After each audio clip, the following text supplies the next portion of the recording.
Sebagai negara berkembang, dalam beberapa tahun Indonesia memang kerap dipandang sebelah mata oleh negara lain. Namun di era kepemimpinan Presiden Joko Widodo, Indonesia seolah sedang menunjukkan taringnya. Globalisasi telah memperluas kehadiran suatu negara di mata dunia, termasuk Indonesia. Berdasarkan kajian GNFI dari salah satu laporan yang berjudul The 2020 Best Countries dari US News, kita dapat melihat bagaimana posisi Indonesia dibandingkan dengan seluruh negara di dunia. US News mendeskripsikan bahwa Indonesia adalah negara besar di dunia. Indonesia bahkan juga diakui sebagai negara demokrasi terpadat ketiga di dunia dan merupakan negara ekonomi terbesar dari kelompok G20, di mana kelompok G20 adalah kelompok 20 negara dengan PDB terbesar di dunia. Atas dasar itulah, Indonesia dianggap telah membuat pengaruh yang relatif besar dalam perekonomian global.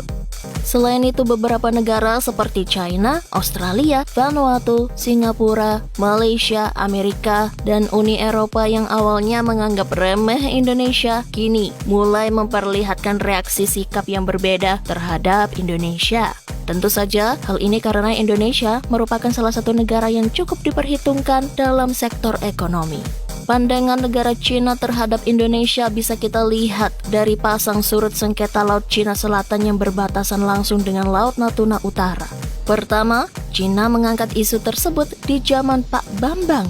Awalnya Cina sangat agresif melakukan intimidasi kepada semua negara yang berkepentingan termasuk Indonesia. Namun semenjak Jokowi menjabat, sontak Cina selalu meminta diskusi khusus ketika berhadapan dengan Indonesia. Lantaran ketegasan Menteri Susi pada waktu itu dalam mengeksekusi kapal-kapal yang melanggar teritori kedaulatan laut Indonesia, banyak membuat negara lain mulai berhitung jika berhadapan dengan Indonesia. Terlebih ketika Indonesia mulai memperlihatkan kekuatan ekonomi barunya. Cina tentu saja tidak mau kehilangan kesempatan dalam melebarkan pengaruhnya. Hal ini akhirnya membuat negara tirai bambu tersebut seolah membuang jauh urusan isu sengketa Laut Cina Selatan, khususnya apabila berselisih dengan Indonesia. Begitu juga dengan Australia, melihat Indonesia semakin maju, sikap Australia berubah di luar dugaan. Negara kanguru ini semakin meningkatkan kerjasamanya dan mempererat hubungan bilateral dengan Indonesia di banyak bidang. Kedekatan Jokowi dan Perdana Menteri Australia yang terjalin sangat baik membuat kedua negara ini saling bersinergi menjadi kuasa besar di kawasan, yang sebenarnya jika kedua negara membuat suatu fakta pertahanan, maka negara adik kuasa lainnya akan berpikir dua kali untuk mengganggu wilayah besar Indonesia, Australia. Sayangnya hal ini sulit terwujud karena kedua negara di Tenggara ini di-backup oleh kekuatan yang berlawanan.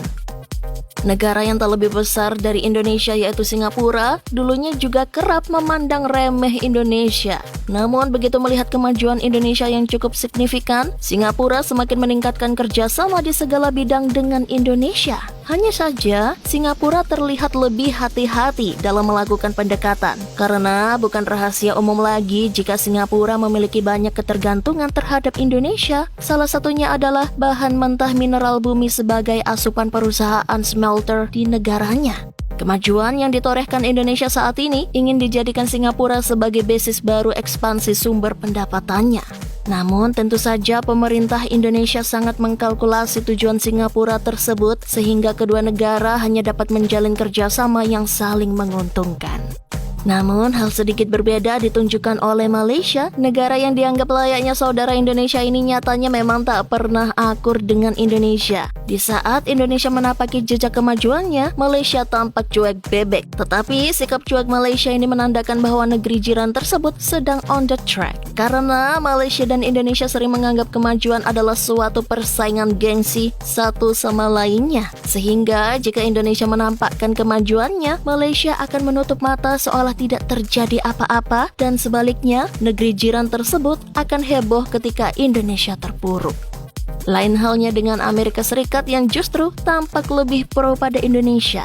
Hal ini terlihat dan melunaknya Amerika Serikat dan ikut campurnya pada kepentingan Indonesia di dunia internasional pada saat Indonesia digugat oleh negara-negara Uni Eropa di WTO. Amerika tidak banyak mengomentari walaupun sebenarnya Amerika juga turut dirugikan dalam kebijakan hilirisasi di Indonesia. Karena dengan sikap kenetralan Amerika, hal ini dapat membuka peluang baginya untuk bekerja sama lebih intensif dengan Indonesia ke depannya. Kerjasama yang dimaksud tentu tidak akan dilakukan di Indonesia pada Amerika jika negeri Paman Sam itu ikut mendikte Indonesia di WTO. Begitu juga negara Uni Eropa yang sempat menggugat Indonesia di WTO namun tak digubris sama sekali oleh Indonesia. Hal ini membuat negara-negara tersebut tak bisa berkutik dan hanya bisa melakukan pendekatan persuasif karena Indonesia dipercaya akan menjadi magnet baru dalam perdagangan internasional. Karena jika semakin dilawan, Indonesia akan bersikap semakin keras dan hal ini akan berdampak buruk pada perekonomiannya. Bahkan para pemimpin negara ASEAN juga turut mengakui jika pada tahun 2023 ASEAN memiliki kekuatan leadership yang sangat kuat yaitu Indonesia.